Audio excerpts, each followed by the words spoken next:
Alex here with Flower Street Urban Gardens. This is going to be our topic today. We're going to be talking about thinning our peach trees. But before, I do want to say thanks, and we had an amazing, I was amazed by the response that we had yesterday about the gardens. So we got all that set up. As we move forward, we'll give you updates on the progress there. So thank you for everyone out there who's sharing this information and turning it on to their friends and families, because people are getting really good responses to us, how important they feel this is. And I think in this time of uncertainty, we need to be able to think about, you know, what we can do as individuals for our communities. And that's what we're here at Flower Street, that's what our efforts are. So with that, I'm also going to be talking at the end, but I did want to let you guys know we're going to be doing a plant sale, and we're basically going to be selling the edibles. These are going to be tomatoes, different edible vegetables and herbs. It's going to be an online sale. It's going to be really about half the price that you would pay at one of the big box stores, but I'll give you more information at the end of the video. So with that, let's talk about thinning out peach trees. Now, this peach tree is actually a Florida Prince, and the peaches are amazing.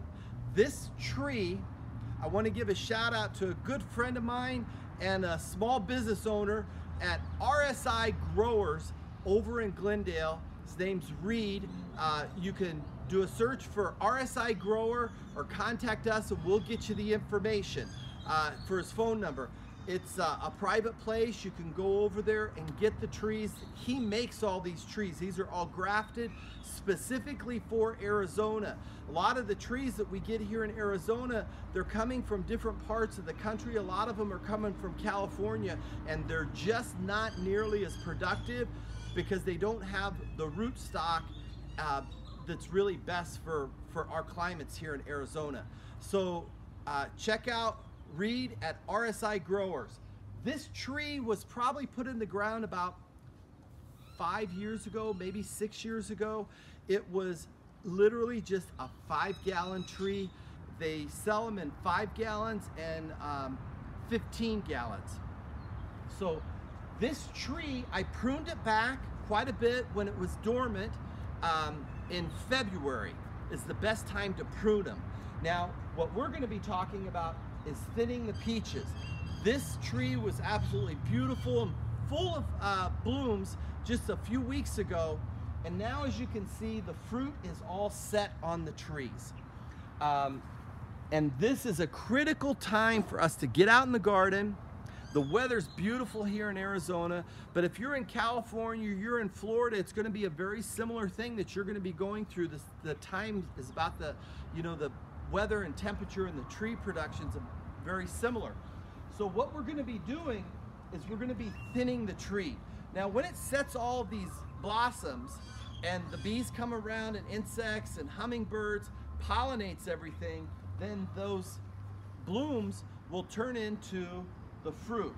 Now there's going to be far more fruit than this tree is going to be able to support. Literally, it will have so much fruit on it. If you don't thin it, it can break the branches, and it can also, the small branches, which they typically call redwood, when it's starting to bloom, it'll have sort of a blush red color to it. Some of them will be a little bit more red. But that little branch was a branch that grew last year. And that's how these trees produce the fruit.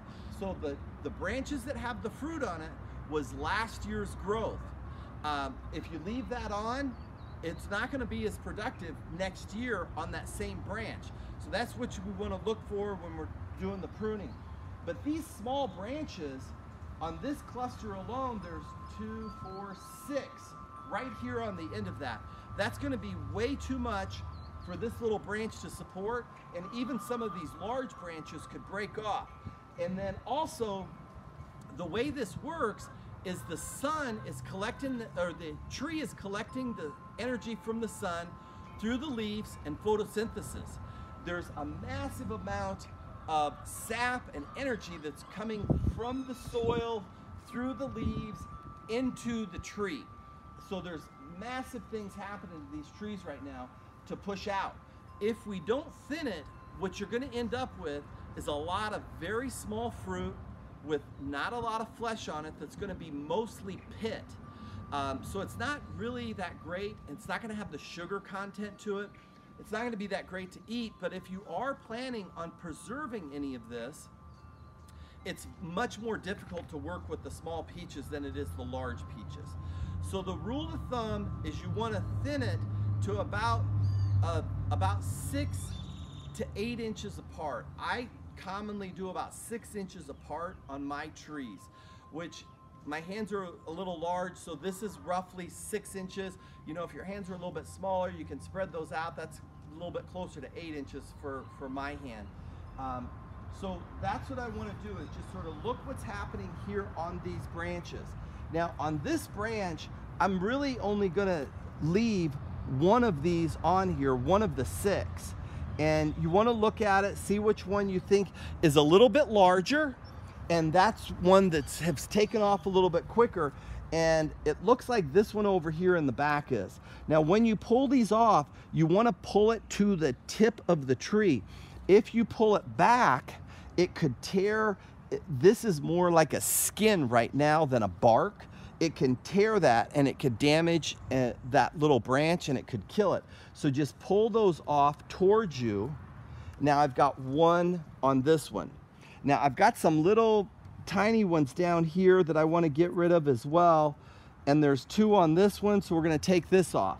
Now on this branch right here, you can see all the way up to the top, it's almost like grapes growing on it.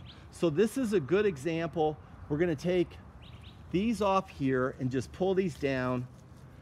And because the way that I prune these trees, okay, so I've got one here, got one here, now got this one, but I really like the way that one's looking, so I'm going to leave that one and take these off and start again. I like the way this one's looking, so we're going to take these off. And I'm just holding the end of the branch just a little bit to give me a little bit more control of what's happening. Now I've got 4, 6 fruit that's going to come on this branch, and those are all going to be amazing peaches there. On this branch again, you can see how they're just sort of clustered on here. We're going to do the same thing. I'm going to take this off, these again right here, take those off, and the one on the end. Now that branch is going to be able to support those peaches, and those peaches can grow to nearly the size of my fist, and they are amazing fruit. Now when you're selecting your trees for your property, or if you're doing in containers, what I suggest, and I learned this from my friend Reed, is don't go overboard with one variety. You want to have different varieties that are going to ripen at different times, so you're not overloaded with too many peaches that you can't eat or that you can't store. So let's look at this tree over here. This peach tree, as you look at it, you can see that this side here is all bloomed out. We still need to thin the peaches on this tree. But if you look at this section of the tree, it's starting to just come out of dormancy, and the blooms are being set as we speak. So this tree is a grafted tree as well, grafted to the rootstock, but there's 2 separate varieties of fruit tree here, which is another thing that you can do. If you're limited in your space, you can get a grafted tree from Reed that has 2 different varieties on it that will ripen at different times. And he's an amazing expert that will be able to give you the information that you need to make the choice to get what's going to be best for your for what it is that you need for you and your family and your community. Because if you are putting a community garden together, you want to think of these same kind of things, where we do have backyard orchards, but we're not producing and you know, selling these in grocery stores for the most part. In the backyard, you want to think about these kind of things. So that's going to be it with the fruit trees and thinning out the peaches. Really important to do that now. And what you want to look for is that when the fruit's about the size of your thumb, that's a really good time to thin them. Because again, all this is being pumped into the tree, and you don't want to be pumping into too many. You want all that energy to be focused on a fewer. You're going to get much better fruit that way. So now, with our plant sale that we're going to be doing, we're working with our local growers, and we're going to be offering these basically at our cost for the community. So we're going to be, again, there are 5-gallon tomatoes, there's going to be peppers. Most of what we're going to be sourcing is going to be in 4-inch containers, different vegetables, herbs as well. So later today, by this evening, we'll have all that posted on our social media. So I really recommend you follow us. And I have been posting and sharing this to other garden sites and garden communities, but I really need you to, because I may not get all those again, so you need to be following us to get the most current information. So we're on Flower Street Urban Gardens on Facebook. You'll be able to, and Instagram, you'll be able to see the list. Now, with that list, you'll be able to place your online order. The way that you're going to do that is you're going to be able to figure out what it is that you want. All the pricing's going to be there. You're going to be calling in. You're going to be talking to Yvonne, and she is going to be taking your orders. And there's going to be 2 forms of payment only. We're going to be doing Venmo, and we will attach the link, which is a really easy process. We'll attach the link, so if you don't have Venmo, you can set that up so it's all done when you place your order. Or we will be accepting credit cards, but we will, on the credit cards, we will be adding a 3% charge to it. And with that, I think there's a couple of other messages that I want to put out right now. I know back in the Midwest and the East Coast, they're expecting snow here later this week.